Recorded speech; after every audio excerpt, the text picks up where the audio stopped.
반도체 뭐 탑픽 주식. 기존에 좀 사람들을 관심 덜 갖는 것 중에 EUV 사용이 늘면은 관심 가져야 될 거. 이게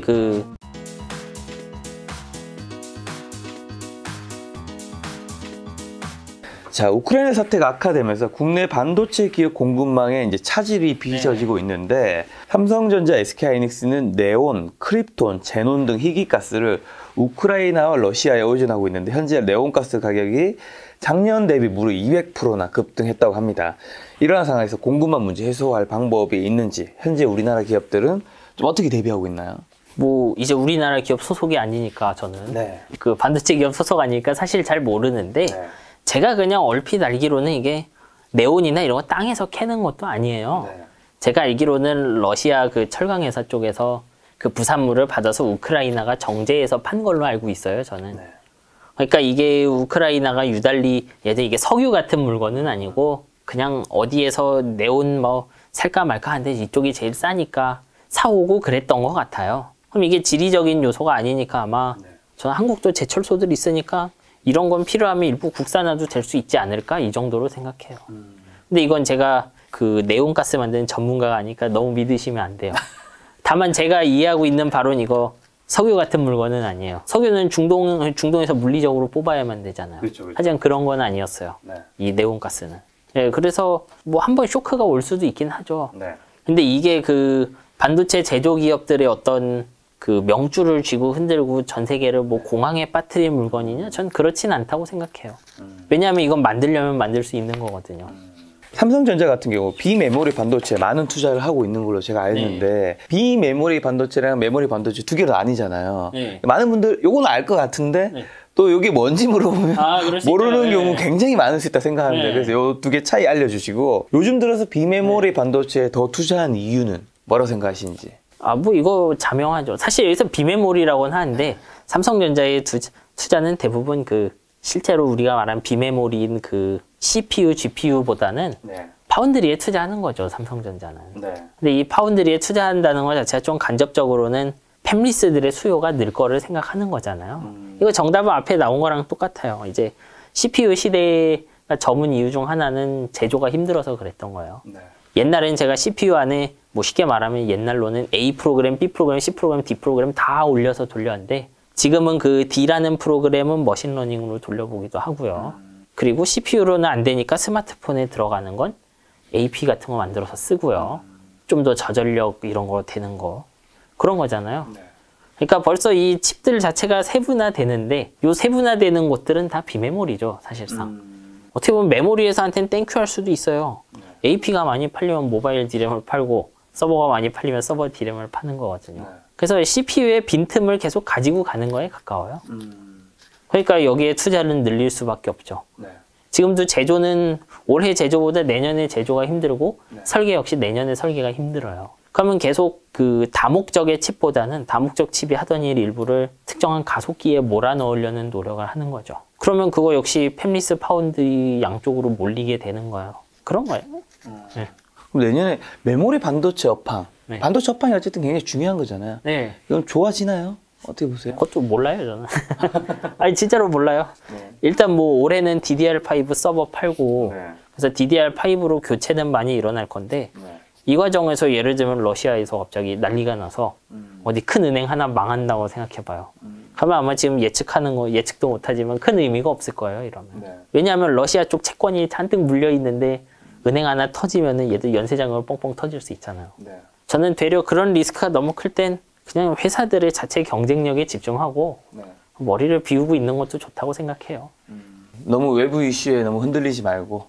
뭐 그건 항상 그렇긴 한데, 요즘처럼 그 회사의 경쟁력이 단기적으로 미치는 영향이 요만큼이고, 외부 이슈로 터질 수 있는 사건이 이만큼이면 그냥 조용히 있자, 뭐 이런 거죠. 현대모비스 조성환 사장님이 최근 미래 모빌리티 시대 반도체의 중요성을 강조했는데, 모빌리티 산업이 반도체 중심으로 좀 어떻게 변할 것이라고 예상하고, 향후 차량용 반도체 기술의 진화와 좀 전망도 알려주신다면. 요즘에 이제 뭐 차량에 반도체가 모자란다 이런 얘기 굉장히 많이 듣고 있잖아요. 저는 근데 그 지금 당장 수요를 못 따라가는 것보다는 앞으로 그 ECU 회사들 헤게모니 싸움이 어떻게 되는지 좀 봐야 될 것 같아요. 좀 짧게 말씀드리면 아마 기존에 뭐 보시나 GF 같은 ECU 회사가 있고 미국의 예를 들면 뭐 테슬라 같은 데도 ECU를 스스로 만들고요. 네. 엔비디아도 자율주행용 모듈 이런 거 생각하거든요. 네, 네. 사실 이 둘 사이의 헤게모니 싸움이 제일 중요할 거예요. 네. 뭐 어떻게 될지는 모르지만 일단 들어가는 반도체 두 종류 있어요. 하나는 그 CPU에 가까운 논리 제어를 하는 물건들이고요. 자동차 안에. 나머지는 그 자율주행 해야 되니까 필요한 센서예요. 라이다, CIS 이런 거죠. 근데 라이다, CIS는 사실 옛날에 200mm 팹이 만들어요. 그냥 200mm 팹으로 만들면 되니까 이거는 중요한 경쟁은 아니에요. 근데 자동차가 지금까지 진화해온 방향을 보면 조그만 ECU가 여기저기 많이 들어가거든요. 그럼 예를 들면 바퀴 쪽을 제어하는 그 ECU가 있고 뭐 엔진에도 있고 이런 식으로 작은 칩을 여러 개 쓰는 거예요. 네. 근데 테슬라가 만든 차를 보면 ECU가 몇 개 없어요, 안에. 연산을 엄청 잘하는 큰 ECU가 있는 거죠. 근데 이제 지금까지 그런 식의 ECU를 만들어 왔냐? 그 기존의 ECU 회사들은 그렇지 않거든요. 네. 그러면 이게 예를 들면 테슬라나 그쪽의 방향에 가까워지기 시작하면은 네. 그 자동차 회사들도 통합 ECU로 뭔가 하려고 하겠죠. 네. 그리고 연산 자원이 가운데 모여 있으면 할 수 있는 게 정말 많아요. 네. 왜냐하면 제가 개미 100마리를 데리고 있는 거랑 네. 그래도 뭐 사람 하나 있는 거랑 해보면 사람 하나가 할 수 있는 일이 훨씬 많잖아요. 순간적으로 여기 필요 없을 때 연산 자원을 끌어올 수도 있는 것이고 전 그런 면에선 그 차량용 반도체도 이제 전기차 흐름과 더불어서 크게 변할 거라고 생각해요. 그리고 그 과정에서 기존의 ECU 여러 개 있던 애들이 네. 먼저 통합 ECU를 들고 가냐, 그리고 테슬라나 이런 데가 하고 있는 통합 ECU 형태가 그냥 그 자동차로 치고 들어올 것이냐. 전 이 부분을 좀 지켜봐야 한다고 생각해요. 이제 이런 시장도 되게 락인 효과가 강해서 네. 제가 예를 들면 그 기존 ECU에 쓰던 프로그램들 있잖아요. 그 회사에서 다음 ECU를 사면은 쓸 수 있어요, 보통. 근데 엔비디아 쪽에서 혹은 뭐 테슬라 거, 뭐 테슬라는 밖에 팔진 않지만 네. 거기에 제가 프로그래밍을 해야 되면 완전히 다른 물건일 거예요, 두 개가. 단절적이죠, 이 상황이. 그래서 기존 ECU 회사들이 좀 유리하긴 한데 반대로 실리콘밸리 회사들이 한번 치고 들어오면요. 그렇게 해서 어떤 자동차 회사가 100만 대를 팔았다. 그런 거 칩 넣었고. 그러면 다시 진입이 안 되는 거예요, 이제. 지금 방어자 입장인데 한번 성 뺏기면 공격자 입장 가면 엄청 힘들어지는 거죠. 왜냐하면 소프트웨어는 점점 중요해지는데 그 지금 ECU 만드는 회사들이 소프트웨어적 역량으로 실리콘밸리 회사들을 따라갈 수 있냐? 쉽진 않을 거예요, 그러면. 그 수성을 하면서 통합 ECU를 이제 점진적으로 가져가야 되고 저쪽에 이제 파괴적으로 들어오려고 할 거고. 네. 그러니까 그런 시점으로 딱 보면은 되게 좀 우리가 보는 차의 겉모습보다는 네. 속에서 제어하는 모습은 엄청 크게 변할 거예요. 그리고 그게 한번 변하고 나면 자동차 포텐셜 자체 확 올라가겠죠. 네. 그 시장에서 선두하는 기업으로 예상하는 곳은 있으신가요? 없어요. 아니, 저는 이런 거는 되게 조그만 이벤트들로 승부가 결정나는 것 같아요. 예를 들면 그 엔비디아 뭐 아시죠? 네. 뭐 머신러닝 때문에 확 떴다고 하잖아요. 네네. 이 엔비디아도 원래 지금 머신러닝용을 파는 GPU가 사실은 이제 게임 표시기에 가까워요, 쉽게 말하면. 원래 모니터 화면을 표시하는 물건인데 이게 실제로 그런 모니터 연산이 많이 들어가는 거는 그래픽 연산이 많이 들어가는 게임이거든요. 좋은 그래픽의 게임들. 그래서 게임 표시기던 시절이 있는데 엔비디아가 계속 찾아다녔어요. 게임 말고 할 수 있는 거 없나. 그래서 물리 연산, 뭐 무슨 파도 같은 거 시뮬레이션 이런 거 딱 밀어붙였죠. 그러다 보니까 엔비디아 칩도 그 대규모 연산에 특화가 되기 시작하거든요. 네네. 근데 그러던 중에 우연히 이제 캐나다 쪽에 있을 건데 누가 GPU를 가지고 머신러닝 해본 거예요, 그때. 머신러닝 해봤더니 GPU로 하면 엄청 빠른 거죠, 이게. 네네. 그런 작은 거에서 출발하는 거예요, 이게. 그래서 이 자동차 ECU 싸움도 특정 제조사가 자기들에게 맞는 포텐셜을 뭐 엔비디아에서 발견하건 뭐 기존 ECU에서 발견하건 하나 발견해갖고 갑자기 이게 100만 대씩 팔리면 거기서 게임이 정해지는 거죠. 저는 여기서 누가 이길 거라는 판단을 할 만큼의 정보는 없어요. 왜냐하면 굉장히 마이크로한 정보니까. 그런 중요한 일이 일어나도 그게 중요한지 모를 거예요, 그 회사는. 그 논문 썼던 사람도 그냥 자기 논문 한 장 쓰려고 2009년에 GPU 한번 써봤을 거예요. 세상이 이렇게 될 줄 몰랐을 거라고요. 엔비디아도 GPU 만들 때 머신러닝으로 세상이 이렇게 될 줄 몰랐어요. 그 당사자나 당사 기업도 사실은 잘 모를 수도 있다. 그렇죠. 그냥 그 순간 더 나은 거 만들어 보려고 버둥버둥 하다 기존 걸로 도저히 안 되면 새 거 사와 보는 거죠. 그러다 보면 대박이 뻥 터지는 거고. 자, 반도체 산업군에는 사실 삼성전자, SK 하이닉스 네. 빼고도 굉장히 다양한 기업들이 있죠. 네. 소재 재료를 공급하는 SK 머티리얼즈, 솔브레인, 뭐 핵심 부품을 공급하는 해성 DS, 리노 공업 등의 부품 잘하시네. 기업들 등이 있는데 네. 혹시 성장 여력이 높거나 주목할 필요가 있다고 평가하신 업종 및 기업 좀 어디 보고 계신지, 반도체 뭐 탑픽 주식 어디로 보고 계신지 여쭤보면. 물론 저한테 물으면 늘 그렇듯 삼성전자나 사놓겠지만, 네. 근데 이제 구태여 얘기를 하면 말한 것처럼 전 메트롤로지 기업 한번 좀 살펴는 볼 거예요. 네. 제 탑픽이라고 생각하기보다는 기존에 좀 사람들을 관심 덜 갖는 것 중에 네. EUV 사용이 늘면은 관심 가져야 될 거. 네. 이게 그 예전 KLA 탱코 이런 데죠. 네. 그런 데가 그 메트롤로지를 하거든요. 앞으로 EUV가 뭐 더 클린해질 건지 아니면 점점 그 퀄리티 문제가 생길지 모르겠는데 네. 기술 진화 방향이 퀄리티 문제가 심해지는 방향이라고 하면은 이런 회사가 뜨겠죠. 또 그리고요. 뭐 기타는 딱히 없고 저는 이제 진짜로 좀 남들 안 보던 거나 살펴보는 거에 가까워서 네. 저는 그렇기보단 이제 해외 리스크를 고려해서 좀 그 글로벌리티가 있는 기업들을 찾아보는 게 좋겠다. 글로벌리티라고 얘기하셔서 얼마 전에 추가하신 게 이제 반도체 제국의 미래잖아요. 네. 여기에서 카피가 흔들리는 반도체 패권 최후 승자는 누가 될 것인가? 뭐 삼성전자, 인텔, TSMC, SK하이닉스, 마이크론 뭐 여러 기업들이 막 네. 엔비디아도 있는데 네. 그럼 글로벌 기업까지 다쳤을 때 정말 패권의 승자가 될 곳으로 보는 건 어디 있으세요? 글로벌로 따지면 ASML 같은 데 확실히 살겠죠. 서부장 중에. 제조회사들은 다 살아남을 거고요. 네. 여기 나온 기업 중에. 그리고 팹리스들은 우연에 따라서 결정될 가능성이 높아요. 엔비디아도 원래 이렇게까지 클 거 아니었는데 논문 나오고 그 논문 보고 사람들이 다 따라 하니까 엔비디아 칩을 사서 쓴 거죠. 왜냐면 그 논문 따라 하려면 엔비디아 칩으로 따라 해야 되니까. 그런 식으로 순위가 바뀌는 일이 날 수는 있죠. 근데 그런 건 예상하기 힘들지만 저 예를 들면 TSMC 같은 회사, 삼성전자 같은 회사 이런 그 제조 기업들은 살아남을 거고. 왜냐하면 삼성의 경우 메모리 없는 컴퓨터 좀 생각하기 힘들어요. 그렇죠. 데이터 어딘가 저장은 해야 되거든요. 그것만으로도 생존의 기반은 있어요. 삼성전자, TSMC는 생존할 수밖에 없다. 예, 그리고 이쪽에서 제조하는데 핵심이 지금 EUV인데 그럼 EUV 만드는 회사도 망하진 않겠죠. 어떤 회사가 있죠? 회사 명으로 친다면? 그냥 ASML이 하는 거예요, 거의. ASML. 네.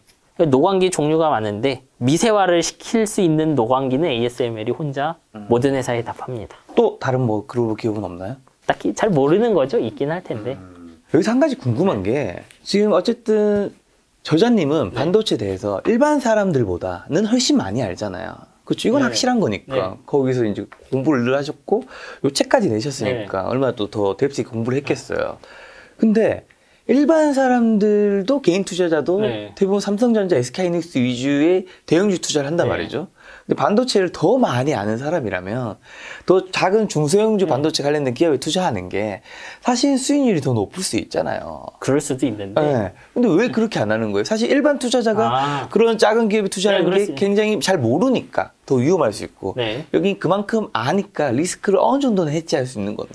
뭐 제가 기술자라기보다는 저희 투자 성향 이런 것도 엮여 있는 거긴 한데 뭔가를 열심히 공부했더니 예를 들면 저 대학생 때 옵션 이런 걸로 뭐 돈을 벌 수 있지 않을까 이런 고민도 해봤어요. 근데 열심히 공부해서 이제 옵션 뭐 양매도 포지션으로 막 봤는데 저는 그 공부 끝에 하지 않기로 결론을 내렸어요. 그러니까 제가 지식을 이렇게 쭉 쌓았어요. 이런 걸 보면서. 그러면 이 지식이란 건 도구일 뿐이고요. 이제 여기서 제가 선호하는 수준이 있죠. 리스크 이만큼의 수익 이만큼. 저는 이제 제가 공부하면서 책도 쓰고 해보니까 부품이랑 그쪽에 있는 소부장 쪽을 투자해서 제가 얻을 수익보다 리스크가 이제 그 수익을 따라가지 못하는구나 이런 생각을 하게 된 거예요. 왜냐하면 회사들이 일단 작고 그 안에서 일어나는 일을 추적하는 게 너무 힘들어요. 하나씩. 그리고 저는 예를 들면 낸드 투자 늘어나면 뭐 식각 장비가 많이 팔리니까 식각 회사에 투자해야지 이런 식으로 투자가 정말 될까? 전 확실하게 답은 할 수 없어요. 우리는 여기서 식각이라고 부르긴 했지만 실제로 뭐 하이 에스펙 레이시오 뭐 별별 특성이 다 있어요. 그래서 반도체 회사가 보면 그냥 모든 식각기 하나씩 다 사 이런 게 아닌 거죠. 저는 그 의사결정을 제가 판단할 수 있다고 생각하지 않아요, 사실은. 그리고 지금처럼 글로벌 리스크인데 예를 들면 미국에서 한국 회사 뭐 미국 가 있는데 미국 소부장을 좀 써라 이런 식으로 얘기하면 그럴 때 어떡할 거냐 이거죠. 저는 그런 그 큰 파도가 왔다 갔다 하기도 하고 물속도 잘 안 보이고 이제 그렇다라는 걸 배운 거에 가깝죠, 저는. 그건 또 리스크를 크게 좋아하시지 않는 성향이기도 한데 네. 그런 불구하고 삼성전자, SK하이닉스에 투자를 한다라는 거는 그래도 여기는 충분히 여기는 그런 정보를 충분히 파악할 수 있는 조직이 있잖아요. 전 한 명이고 그쪽은 아예 그 구매 부서도 있고 연구개발 부서도 있고 그런 정보를 모으고 있겠죠. 네. 그럼에도 가끔 틀리겠죠. 네. 저는 그 사람들보다 잘하기 쉽지 않죠. 네.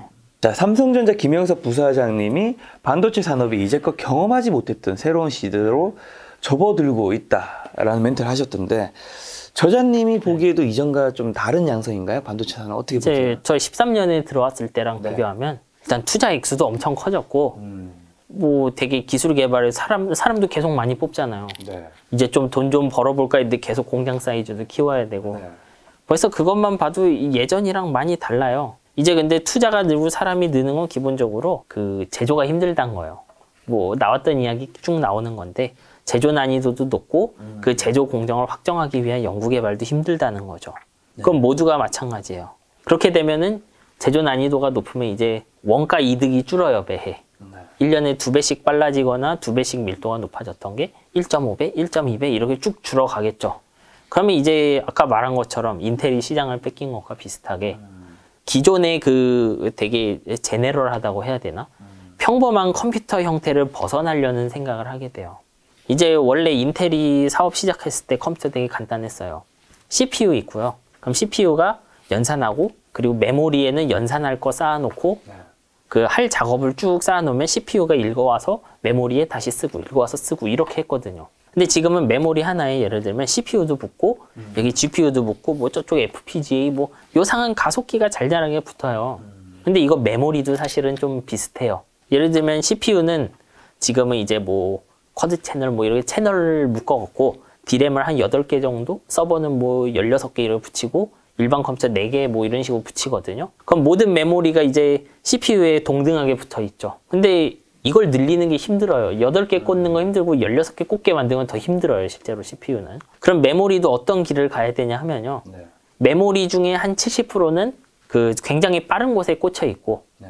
나머지 한 30%는 좀 느린 대신에 이렇게 좀 큰 풀에다 넣어놓고 이런 식으로 만들어요. 그래서 삼성이나 뭐 하이닉스 같은 데 CXL 이야기를 하는 거예요. 이제 이 단어에 집중하기보단 그 이유 자체를 아는 게 좋은데 네. 결국 기존 컴퓨터 구조를 벗어나서 새로운 가속기나 메모리조차도 이제 그 메모리 확장기 같은 형태로 붙어야 되는 거예요, CPU에. 근데 이런 것들의 그 중요한 점은 뭐냐면요. 고객이 뭔가를 해야 돼요. 쉽게 말씀드리면 제가 지금 엑셀을 쓰잖아요, 노트북으로. 네. 너무 느려요. 어떻게 해요? 컴퓨터 바꾸죠. 더 느리면 또 좋은 걸로 바꾸고. 네.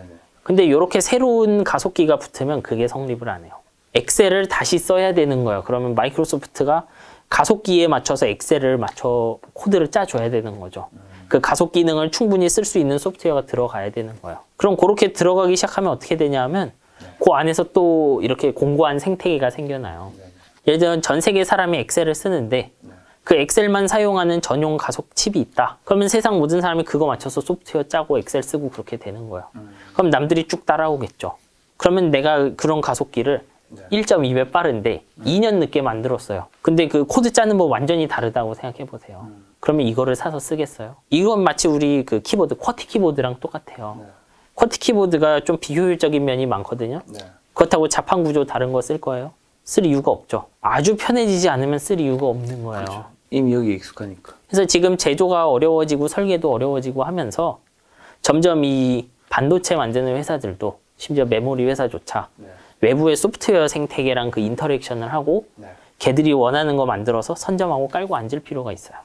지금까지 메모리는 그렇지 않았어요. 메모리는 제가 컴퓨터에 하이닉스 8기가 뽑았다가 삼성전자 8기가 꼽으면 똑같아요. 뭐 조금 전력 소모 다르고 한데 일단 돌아간다는 게 중요해요.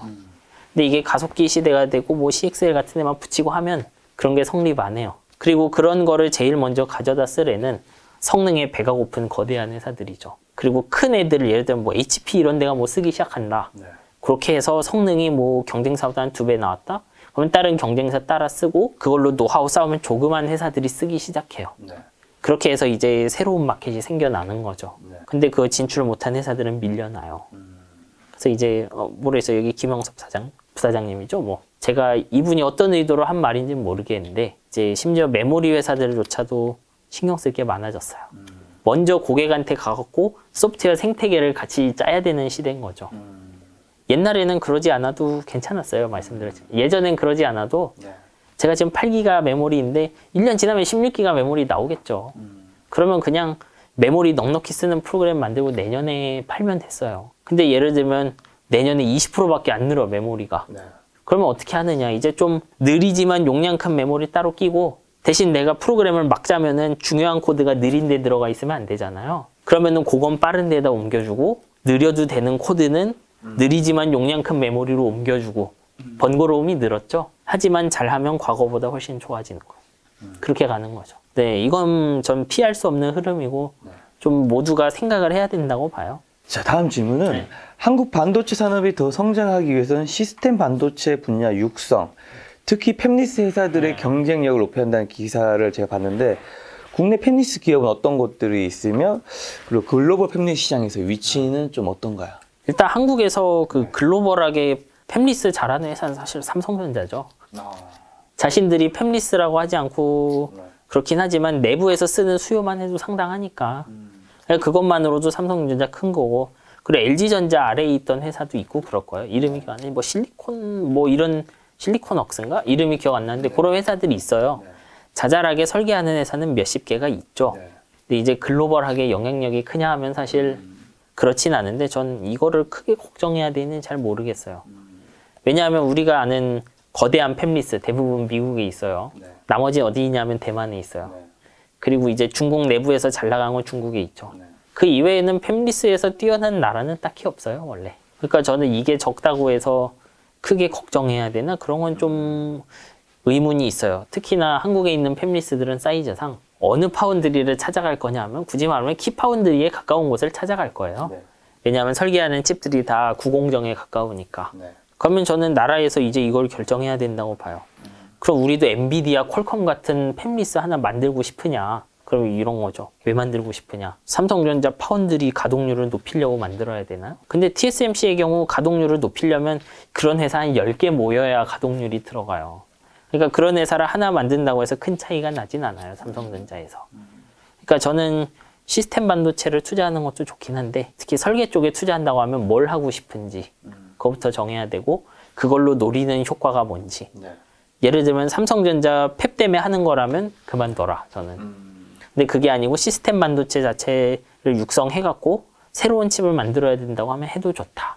근데 그러려면은 아까 말한 것처럼 엔비디아나 이런 회사가 왜 성공했는지 보란 거예요.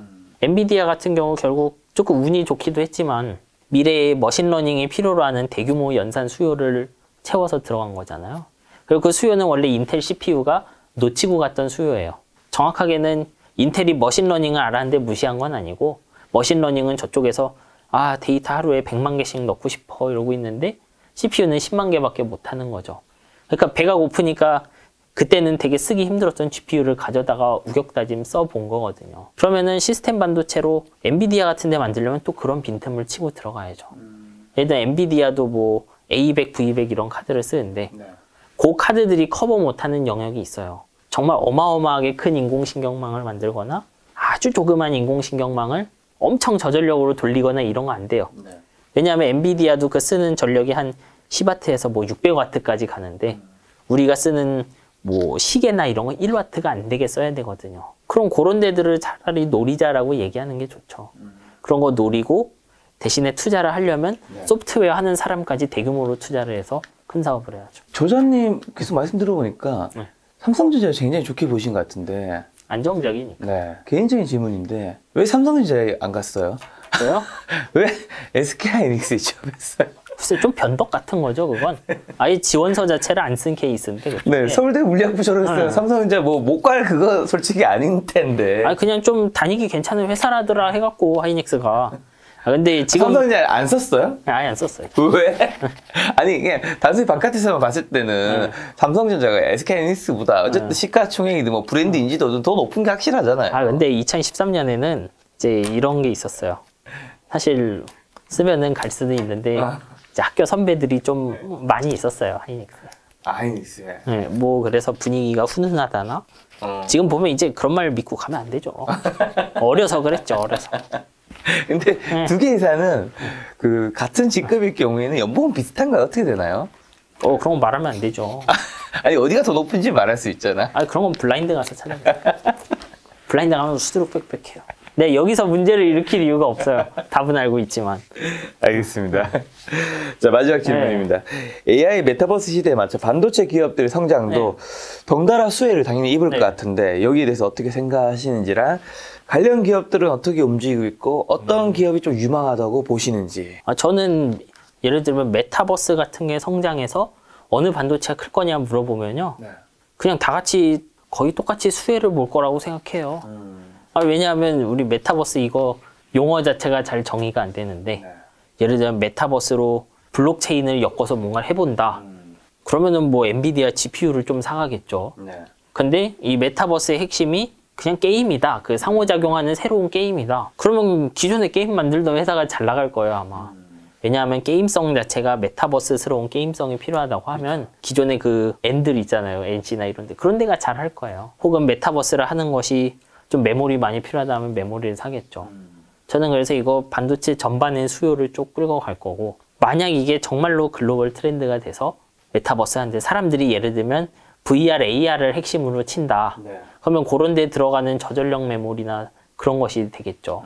근데 메타버스를 하는데 핵심은 메타버스 안에 현실을 이제 완전히 게임으로 녹이는 거다. 그러면 전 반대로 200mm 그 옛날 파운드리들을 쓸 거예요. 왜냐하면 센서가 중요하거든요. 그러면 현실 공간을 게임으로 옮기려면 센서로 이렇게 뭐 주변을 스캔하고 다니고 해야 되잖아요. 그러면 센서 수요가 늘어나겠죠.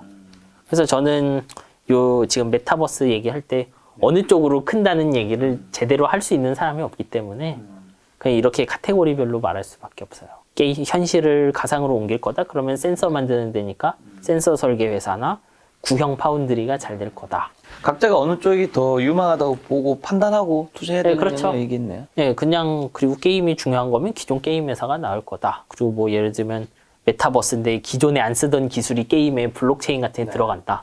그럼 GPU가 상대적으로 잘 나갈 거다. 그 와중에 메모리는 전부 다 팔 거다. 자, 저자님이 쓰신 반도체 제국의 미래, 이 책을 보시는 분들이 정말 반도체를 알고 싶다기보다는 이 책을 보고 반도체 관련된 기업에 투자를 잘하고 싶어서 보는 분들이 굉장히 많을 거란 말이죠. 뭐 졸려서 보는 사람도 있을 거고 되게 좋은 두께니까. 그렇죠. 두께가 좀 두꺼워서. 써봤죠? 어쨌든 뭐 이 반도체 기업에 종사하는 사람 빼고 일반인이 이 책을 볼 때는 어쨌든 투자 관련된 목적일 텐데. 네, 많이들 그렇겠죠. 반도체 기업에 이제 투자할 때 투자 팁이라든가 아니면 반도체 기업에 투자할 때 이런 거는 좀 조심해야 될 것 같아요. 유의해야 될죠. 요거 마지막으로 한번 좀 질문 드려보겠습니다. 일반적으로 투자의 목적 자체가 그 재산을 증식하고 필요한 시점에 얼마 이하로 떨어지면 안 되는 그런 느낌이잖아요. 저는 그런 사실은 알고 투자했으면 좋겠어요. 전 소부장으로 돈 버는 분들이 있는 것도 알고 이제 지금 삼성전자나 하이닉스의 부진한 주가에 불만 있는 사람도 많고 그런 것을 알고 있어요. 근데 이제 예를 들면 제가 인터넷을 가고 뭐 어디 투자 클럽을 가고 뭐 그쪽에서 IR 설명회를 들어도 생각보다 이 기술 밑으로 가면은 알 수 없는 게 많아요. 그 소속된 인물들도 알 수 없는 일이 굉장히 많이 일어나죠. 전 그래서 만약 그런 데 투자를 해야 된다고 하면 자신이 어떤 그 리스크를 지고 갔는지는 아는 게 좋다고 생각해요. 뭐 사실 제가 이렇게 기업 잘 조사해도 말한 것처럼 글로벌 리스크로 한번 싹 흔들리면 문제 생기잖아요. 뭐 그런 일이 생길 수 있죠. 완제품 회사는 근데 한 5%밖에 안 움직이지만 회사 하나는 운명이 끝날 수도 있어요, 작으면.